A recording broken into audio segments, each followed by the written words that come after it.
Harka fuunee kabajamtoota hordoftoota keenya har'aan kana maatii kutaa 11ffaa probabilitii qabadheen dhiyaadheen jira. Hanga xumuraatti na faana bu'aa affeerraa kiyya. Hunda dursa namoonni YouTube kanaaf miseensa hin ta'in haaraa taatan sabiskiraayib gochuu hin irraanfatina. Barnoota hedduu isin fayyadu jedheen kan yaade paartiin ulfaata jedhee barataadhaaf koompleksii ta'a jedhee yaadee haala salphaadhaan isinitti argisiisuuf dhufeen jira har'aan tana. Wantoota kana fakkaatan paartiidhaan hundaayyuu isinii hojjechuudhaaf qophiidha. Paartii hedduu hojjedheen jira. Keemistirii irratti, maatis irratti paartii hedduu hojjedheen jira. Kan biraa irratti illee hojjechuudhaaf qophiidha. Ulfaata jedhee kan yaade har'aan kana probabilitii qabadheen dhiyaadheen jira. Hanga xumuraatti na faana bu'aan affeerraa kiyya. So in grade 9 you have studied basic concept of probability. Kutaa 9tti beezikii isaa barattaniirtu. Probability jechuun carraa ta'umsaa jechuudha.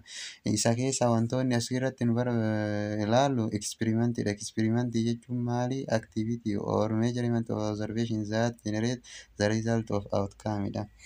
Experimentiin beektu wanta tokko argachuudhaaf outcome wayii argachuudhaaf wanta observe goonu yookiin measure goonu wayiiti. So asirraa kan inni ilaallu kan inni ba'a outcome dha. Outcome jechuun point sample point jechuudha. Result sample space keessaa argamu. Sample space jechuun wanta hundumaa walitti qabateetiin kan jiru jechaadha. Event jechuun carraa ta'umsaati. Subset of sample space dha. Ni beektu kanarratti yeroo baay'ee hin fidnu jedheetiin wanta yaadeef gara fuulduraatti qishuusii wanti koompleksii ta'uu ni jira. Baay'ee salphaadha. Haala salphaadhaan isinii galchaan waan kana ta'eef isinitti argisiisaa abdiin guddaa qaba. Fakkeenyaaf kooyinii tokko yoo ol darbine carraan ta'umsa isaa maal akka ta'e ni beektu. Al takka yoo ol darbine head teelii ta'a. Innichi kun wanta isinitti ulfaatu hin jiru waan ta'eef carraan ta'umsaa eessa feessa gidduu jira wanta jedhu 0 fi waan gidduu jira jechuudha. Probability of an event. Probability of an event jechuun immoo maal jechuudha? Number of favor of outcome kenna kan argannu in the total number of possible outcome dha. Baay'ee salphaadha kuni. Fakkeenyaaf boxiin tokko contain a box contain 4 red in the mesh 5 black jedha. If one ball drawn at randomly. Drawn jechuun asirratti maal jechuudha? Fuudhuu jechuudha. Filachuu yookiin immoo carraa kaasuu jechuudha. Carraan ka'uu jechuudha. Drawn jechuun fakkii kaasuudhaan asitti carraa kaasan jechuudha. Carraan inni bahu yookiin carraan isa san kaasu maal akka ta'e jechuudha asirratti. What is probability of getting red? Red argachuudhaaf maal ree?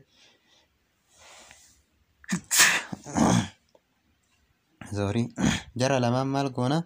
Jara lamaan walii edaana. Jara lamaan yoo walii edaane sample spacing number of sample spacing kenna 9 dha. Akkuma asirraa argaa jirtan number of sample spacing kenna 9 yoo ta'e carraan ta'umsaa kenna maali? Reediin kenna carraan reedii fudhachuu 4 dha. Kanaafuu maal jennaan? 4 over 9 jennaan. 4 over 9 jennaan jechuudha. Akkuma asirraa argitan carraan immoo biluu argachuu kenna 5 over 9 dha. Baay'ee salphaadha. Uma tokko isin rakkisu. Ammaan kan itti ilaalu permutation in the combination. Permutation maali? Combination maali? Paartii kana paartiin xiqqishuusi koompleksii jedheetiin namni yaadu. Koompleksii miti kunillee jalqaba pirisimplii faawundamental pirisimplii isaa beekuu qabna. Faawundamental pirisimplii isaa erga beeknee booddee homaa nama rakkisu. Jarri kun maaliif fayyada? Carraa guguddaa fakkeenyaaf akkuma asirraa arginu fakkeenyaaf wanti tokko waan obartuu yoo ta'e carraan isaa tooyizii saantiiba si'a 20 osoo ol darbine si'a 30 osoo ol darbine akkamitti arganna? Kun baay'ee koompleksii waan ta'eef permuteeshinii fi kombineeshinii kenna fayyadamuun dirqama jechuu asirratti. Waa'ee carraati wanni taasifnu nama permuteeshinii fi kombineeshiniin kunis wanti inni nu fayyadu waa'ee carraati. Carraa ta'umsaa probability wajjin kan wal qabatudha jechaadha. Asirraa wanti kun wantuma nama afaan Oromootiin isiniif hime. Garuu ijoon asirraa qabachuu qabdan fundamental principle of counting. Fundamental principle of counting kana inni lamatu jira. Isaan keessaa tokko multiplication principle addition principle kana lamaan qabachuu qabdan jechaadha. Multiplication fi addition principle kun lamaan sirriitti dirqama. Fakkeenya haa ilaallume yeroo baay'ee. Suppose Nurie wanted to go from Harar via Dirre Dawa to Addis Ababa. Hararii kaatee karaa Dirre Dawaatiin Addis Ababa deemuuf barbaadde jedha Nuuriyaan. Maal nu barbaachisa jedha amma asirratti Nuuriyaan tun maal barbaadde? There are two minibus from Harar to Dirree.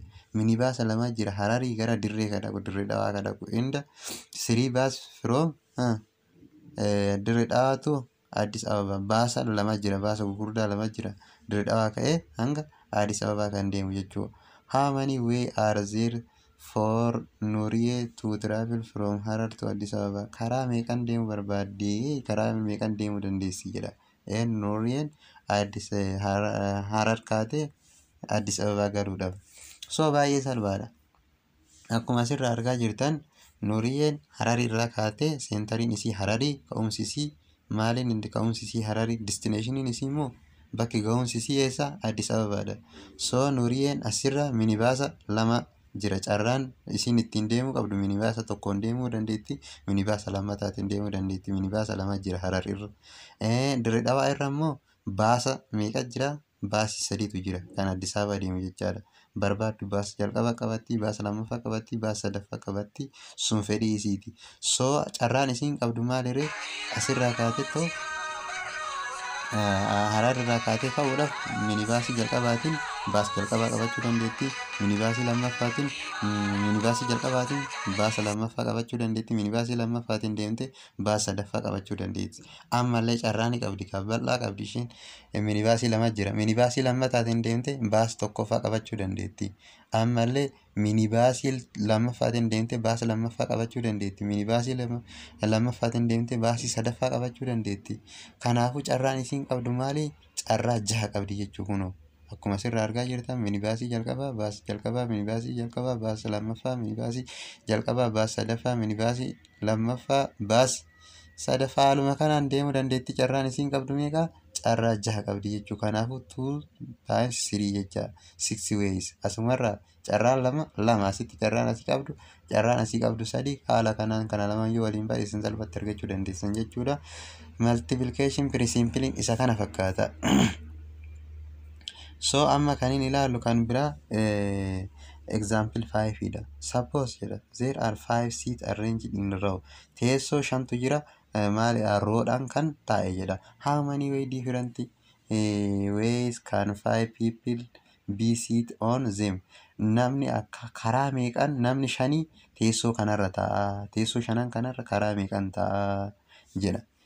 Carraan namni jalqabaa seene qabu. Namni jalqaba seene fakkeenyaaf namni tokko seenu caalatu teessoo 5tu jira jenne teessoodha jenne kun 5 1 2 3 4 5. Namni jalqaba seenu namni jalqaba dhufu carraan inni taa'uu qabu barbaadu as taa'a kara barbaade taa'uu danda'a. As taa'uu danda'a, as taa'uu danda'a, as taa'uu danda'a, as taa'uu danda'a, as taa'uu danda'a. Carraa meeqa qabaree? Teessoo 5 kana carraa 5 qaba jechuun namni jalqaba seenu. Teessoon kun qabameera amma. Namni lammaffaa seenu carraa meeqa qabaree? Carraa 4 qaba. Carraa 4 qaba ka barbaade irra taa'uu danda'a jechuudha. Ammallee teessoon tokko qabameera. Bakka barbaade haa taa'u. Teessoon tokko qabameera. Namni sadaffaa seenu carraa 3 qofa qaba. Carraa 3 qofa qaba. Times jennaan 4 jennaan. Waa'ee carraa haasayaa jirra waan ta'eef carraa 3 qaba namni sadaffaa seenu. Carraa 3 qaba. Carraa tokko balleessine namni afuraffaa seenu immoo carraa 2 qofa qaba. Times 3 dha nama sadaffaati. Carraa 2 qofa qaba namni afuraffaa seenu. Carraan isaa 2. Carraa meeqa namni shanaffaa seenu? Carraa takka qofa qaba. Teessoo takka qofatu hafe jechuudha. Kan namni jalaa qabate. Maal goonaree? Times 1 jennaan. Kanaafuu jara kana waliin baay'isu jechuudha. Jara kana waliin yoo baay'isnu 120 dhufa jechaadha. Akkana kunoo waa'ee carraa haasayaa jirra waan ta'eef namni jalqaba seenu probabilitiin carraan inni qabu carraa meeqa qaba? Carraa 5 qaba. Teessoo 5 keessaa ka barbaade irra taa'uu danda'a. Namni afuraffaa seenu namni lammaffaa seenu carraa 4 qaba jechaadha. Teessoo barbaade irra afran kana keessaa teessoo barbaade irra qoci jechuu danda'a jechaadha. Kana fakkaata. Inni itti aanu example jaffaadha. Example jaffaa maal jedha? Suppose that you have 3 coats. Kootii 3 qabda. 8 shorts and 6 different trousers. In how many way different way can in how many different way can you can dress jedha. Karaa meeqan dhalachuu dandeessaa jedha. Suppose jedheera. Suppose that you have 3 coats, 8 shirts and 6 different trousers. How many different way can you dress? Karaa meeqan dirachuu dandeessaa jedha. Salphaadha inni kunillee. Guyya jalqabaa kootii tokko dirattee tiishartii takka dirachuu dandeessa. Surree takka dirachuu dandeessa. Takka jechuudha keessaa takka filattee. Gaafa lammaffaallee tiishartii keessa tiishartii lammaffarra jirtu.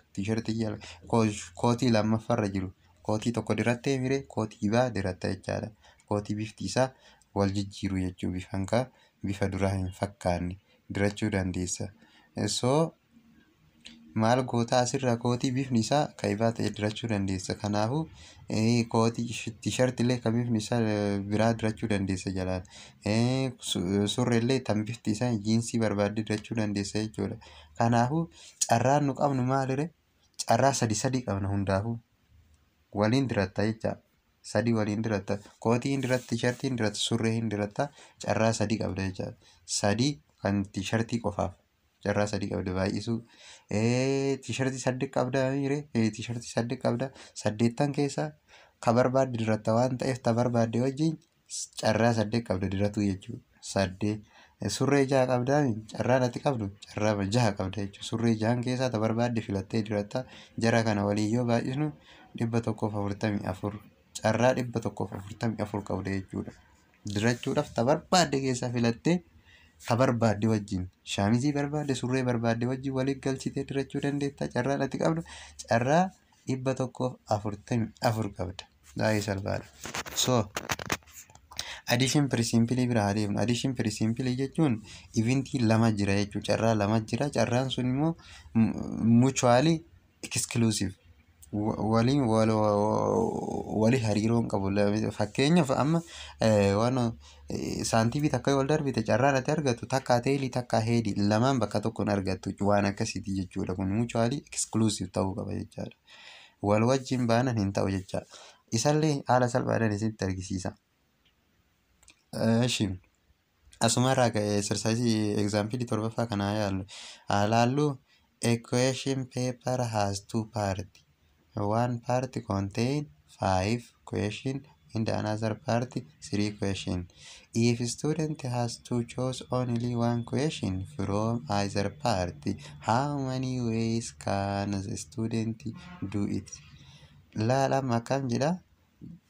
Gaafin paartii 2 qaba jedha. Paartiin tokko paartii filannoo haa ta'u choice yaa jennu paartiin jalqabaa. Choiceedha paartiin jalqabaa. Paartiin lammaffaa choicein gaafii 4. Paartiin lammaffaa immoo true falseidha. True or false. Gaafii meeqa? Gaafii 3. Barataan kun akkamitti paartii kana isa kana akkamitti hojjechuu danda'a waan jedhu gaafii tokko keessaa filatuu qaba. As keessallee gaafii tokko filata. As keessallee gaafii tokko filata jechaadha. Gaafii kana keessaa filatu carraa meeqa qabaree? Gaafii 4 keessa gaafii jalqabarra jirtu, lammaffarra jirtu, sadaffarra jirtu waan ta'e carraa 4 qaba jechuu filannoodhaaf. Inni gaafii meeqa dirqama isarratti hojjechuudhaaf maali? Tokko filata waan ta'eef gaafii 2 miree kan isarratti dirqama ta'u. If the student has choice only one question from either party. Paartii 2 keessaa tokko qofa filachuu danda'a. As keessallee immoo carraa meeqa qaba? Carraa tokko qofa qaba.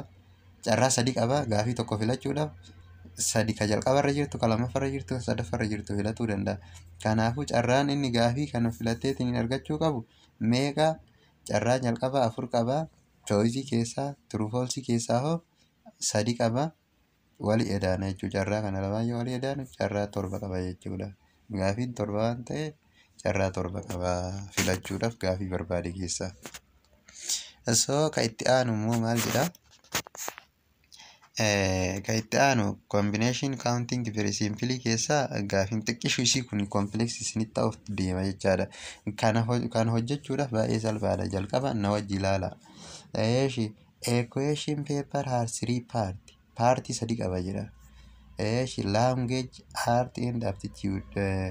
Artii ni qaba, language ni qaba, aptitude ni qaba. Maal qaba? Paartii sadii qaba. The language part is 3 question. Arithmetic questioning kenna maali? 6 question and aptitude 5 question. If the student expected to answer one question from each of two of 3, lama maal keessaa sadi keessaa lama filatu carraan inni qabu hangamii jedha. With arithmetic being compulsory. Compulsory jechuun mandatory jechuudha. Dirqama jechuudha. Obligation, mandatory, compulsory jechuun sinonimiidha. Kanaafuu carraan inni qabu non elective jechuudha. Filannoo hin qabu, bakka dirqama filachuu qaba jechaadha. Maal arithmetikiin dirqama gaafiin arithmetikii keessaa filamuu qaba. In how many way the student take examination? Karaa meeqan filatanii ijoolleen maal examinationii kanaaf gaafii kana karaa meeqan filachuu danda'an? Jalqaba kam keessaa koomaniidha jenne maalti? Arithmetikiin dirqama achi keessaa gaafii tokko filachuu danda'a. Kaannin keessaa immoo ka barbaade keessaa filata jechuudha.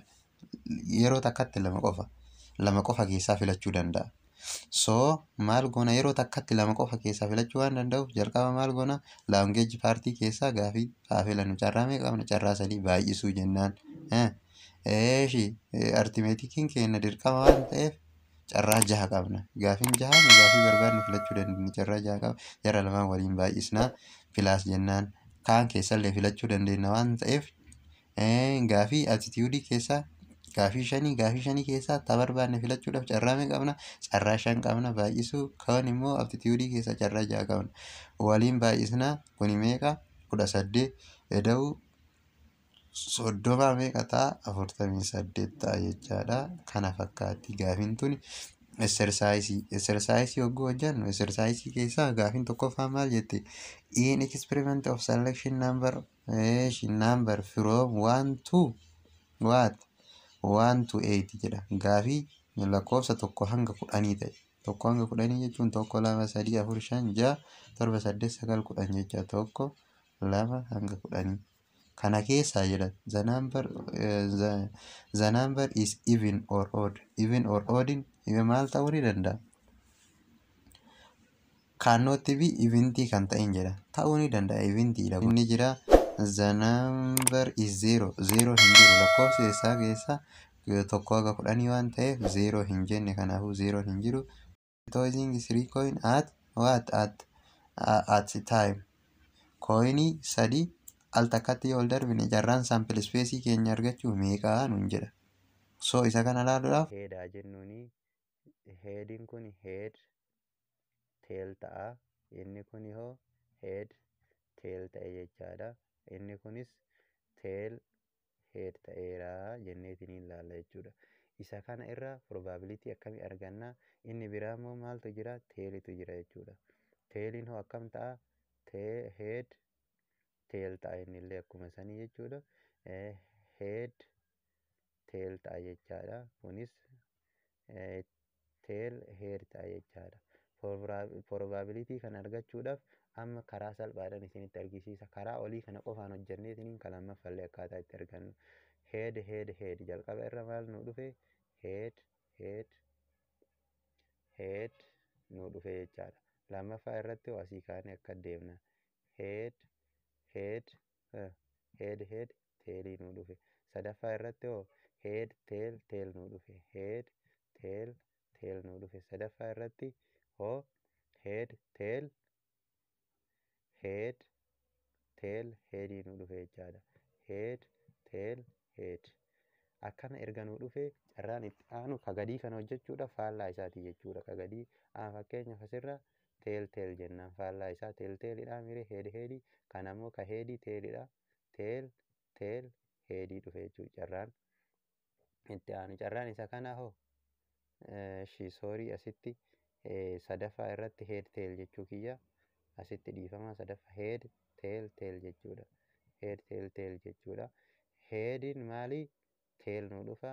Head nu dhufa jechaadha. Carraan itti aanu tail head tail. Kunoo carraan kun sample space keenya meeqa qabna? Aptituudii irratti gaafiin akkanaa ni dhufa. Carraa meeqa qabna? Carraa 8 qabna jechuudha. 1, 2, 3, 4, 5, 6, 7, 8. Akkanatti ilaalla jechuudha. Inni biraa immoo find probability of getting two head. Carraa two head argachuu keenya hoo hangami jedha. Heediin takka arganneerra asitti heediin takka asitti illee kun heedii asin biraa ni qabna. 2 probability 2 arganneerra heedii 2 ka argannu probabilitiin sadaffaa as bira ni jira. Kanaan ala heediin 2 al takka hin jiru jechuudha. Kanaafuu maal jennaan biin kenna 3/8 jennaan gaafii biitiif. Biroo immoo gaafii sadaffaadha. Gaafiin sadaffaan maal jetti? A box contain 2 red 3 black jedha. If 2 ball are drawn jechuun maal jechuudha? Select jechaadha. Randomly. Kubbaan 2 randomly yoo ka fuudhamu ta'e jedha. Maal goonaa jedha. Determine probability of outcome jedha. San keessa red 1 jira. Red 2tu jira jechuudha. Black 1 jira. Black 2, Black 3tu jira jechuudha. Kubbaan isa kana fakkaatantu jira. Randomly kubbaan 2 yoo fuudhamte jedha. Irratti randomly kubbaan 2 yoo fuudhamte probabilitiin carraan reedii argachuu kenna. Carra sample spacing kenna maalii jedha. Fakkeenyaaf jalqaba irratti red 1 fuudhamuu dandeessi. Red 1 fi red 2 fuudhamuu dandeessi. Kubbaan 2 al takkatti fuudhamti waan taate jarri tun lamaan fuudhamuu dandeessi. Itti aansee immoo red 1 fi blue 1 fuudhamuu dandeessi. Itti aansee immoo red 1 fi blue 2 fuudhamuu dandeessi jechuu carraan. Itti aansuudhaan red 1 fi black 3 fuudhamuu dandeessi jechaadha. Carraan itti aanu carraan biroo itti aansuudhaan red 2 reedii lammaffaatii fi black 1 fuudhamuu dandeessi. Carraan itti aanu reedii lammaffaatii fi black 2 fuudhamuu dandeessi. Carraan biroo immoo red 2 fi black 3 fuudhamuu dandeessi. Inni biraa immoo carraan itti aanu blue 1 fuudhamuu, black 1 fuudhamuu fi black 2 fuudhamuu dandeessi. Al takka black 2 1 fuudhamte black 3 fuudhamuu dandeessi al takkatti. Inni biraa immoo black 2 fi black 3 al takkatti fuudhamuu dandeessi jechaadha. Black 2 fi black 3 al takkatti fuudhamuu dandeessi. Kanaafuu sample spacing kenna meeqa nuu ta'a? Haa ilaallu 1 2 3 4 5 6 7 8 9 10 nuu ta'a jechaadha. Kun akkuma argaa jirtan sample spacing kenna 10 nuu ta'ee jira jechaadha. Sample spacing kenna carraan 2 fuudhamu 10 nuu ta'ee jira. So sample spacing kenna 10. Lammaffaa irratti maal jedha? What is the probability getting two red jedha. Reedii 2 argachuuf carraan reedii 2 argachuu kenna meeqaa jedha. Reedii 2 argachuun kana qofa jechuudha. Carraa jalqabaa kana red 1 red 2 qofa al takkatti reedii 2 arganna. Kanaafuu carraa meeqa qabna? Carraa takka qofa qabna. Lammaffaa biin maal jedha? 1/10 jennaan biidhaaf. Siin hoo maal jedha? Siin immoo carraan waan reedii fi waan reed. Sii irratti waan reed hunda waan bilaakii. Bilaakii reedii waan bilaakii fi waan reedii al takkatti. Reed 1 fi reed 1 al takka argachuu fi bilaak 1 al takka argachuu. Fakkeenyaaf reed 1 asitti ni arganna as keessatti. Sorry isiniin mul'anne. Biin carraan bulee reedii 2 argachuu akkuma isiniin jedhe 1/10 as biratti qofa ka jiru jecha carrichi suni. Inni biraa maal jedha? Sii irratti carraan reed 1 fi bilaak 1 argachuu kenna meeqaa jedha. Reed 1 al takka qofa arganna. Reed 1 as keessaa takka arganneerra reed 1dha. Carraa tokko arganne asillee carraa tokko arganne asillee carraa tokko arganne carraa 3 qabna jechuudha. Reed 1dha 3. Inni biraa immoo kan ibaa biluwaanii asitti takka arganne irra deebineetiin hin ilaallu jechuudha. Biluwaanii takka arganne ka ibaa asirra takka arganne bilaak waanii jechuudha. Asirrallee takka arganne meeqa 3 arganne jechuu isaallee. Kanaafuu maal jennaani 6/3 jedhuu 3 meeqa 6/10 jennaan. 6/10 jennaan carraan waan red inda waan black argachuu keenya maali 6/10 dha jennaan. Gaafii sadaffaa isa kanaan xumurraa kan itti aanu. So gaafii afuraffaa suppose you have 6 different boxes jedha. In how many different way can arrange those boxes on the shelter jedha. Karaa meeqan kitaaba 6 kana arrange gochuu dandeenya jedha. Isa kanas hojjechuudhaaf baay'ee salphaadha. Okay, gaafiin afuraffaan we have 6 different books jedha. In how many ways they arranged in the shelter jedha. Shelter irratti akkamittiin maal goona arrange gochuu dandeenya karaa meeqani kan jedhuudhaaf salphaadha. Kitaaba 6tu jira. Kitaaba 6 keessa shelter irratti maal gochuuf barbaanne arrange gochuu barbaanne jechaadha. Arrange gochuudhaaf karaa meeqan arrange goona matsaafa jalqabaa bakka barbaanne kaa'uu dandeenya. Carraa meeqa carraa 6 qabna jechuudha. Carraan jalqabaa carraan itti aanu carraa 5 qabna jechaadha. Carraan itti aanu carraa 4 qabna. Carraan itti aanu carraa 3 qabna. Carraan itti aanu carraa 2. Carraan itti aanu carraa 1 qabna jechaadha. Kanaafuu maal goona isa kana jechuun 6 factorial jechuu. 6 factorial jechuun 6 times 5 times 4 times 3 times 2 times 1 jechaadha. Inni kun deebiin isaa maal ta'a? 720 ta'a jechuudha. Carraa 720 kitaaba kana sheltarii keessa arrange gochuudhaaf carraa 720 qabna jechuudha. 720 ways jennaan.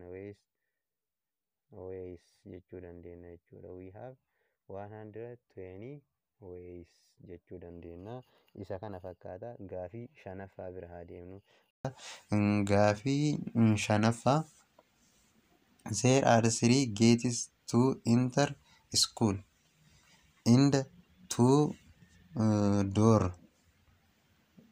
3 gates and enter to school. School galuudhaaf balbala 3 nu barbaachisa. Balbala 3tu jira. Gara daree seenuuf immoo balbala 2tu jira jedha. In how many different way can student get into class from outside? Karaa meeqan alaa garas galuu gara class galuu dandeenya jedha. Barrii meeqa qabna? Mana barumsaa galuudhaaf barrii 3tu jira jedha. To get is to school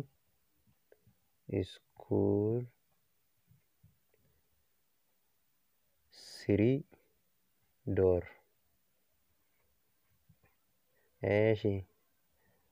Get to class galuudhaaf immoo 2 doorii jira jechaadha.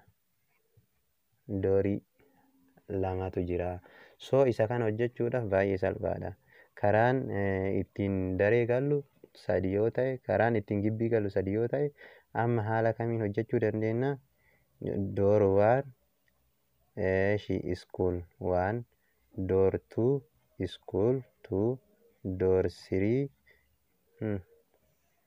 door 3 school 3 jennaan haala kanaan. Inni itti aanu immoo door 1 class 1, door 2 class 2 jennaan. Isa kana doorii barrii jalqabaatiin galee jechuudha. Door 1 hin galee, door 1 school 1 hin galee, door 1 school 1 seenuu danda'a jechaadha. Carraa tokko kuni. Door 1 ammallee carraan itti aanu door 1 school 1 hin seenee maal hin galuu danda'a? Door 2 school 2 seenuu danda'a jechuudha. Barrii lammaffaatiin seenee kilaasii lammaffaa seenuu danda'a jechaadha. Ammallee asii isa kanaan seenee kilaasii kana seenuu danda'a. Carraa tokko qabna ammallee as bira. Isa kanaan deemee isa kana galuu danda'a. Carraa 2 qabna jechuudha. Isa kanaan deemee isa kana galuu danda'a. Isa kanaan deemee isa kana galuu danda'a. Kanaafuu carraan as bira jiru meeqa? 2. Carraan as bira jiru hoo? 3. Kanaafuu 2 times 3 jennaan. 2 times 3 jechuun maal jechuudha? 6 ways jecha. Karaa meeqan galuu danda'a? Karaa 6 galuu danda'a. Namni kun karaa 6 galuu danda'a jechuudha. mana barumsaa kana karaa ja'aan galuu danda'a. Gaafiin isa kana fakkaata. So hanga xumuraatti waan na hordoftaniif galatoomaa. Har'aaf nu gahaa. Gaafilee itti aanu guyyaa itti aanu wal arginutti ta'u baay'ee.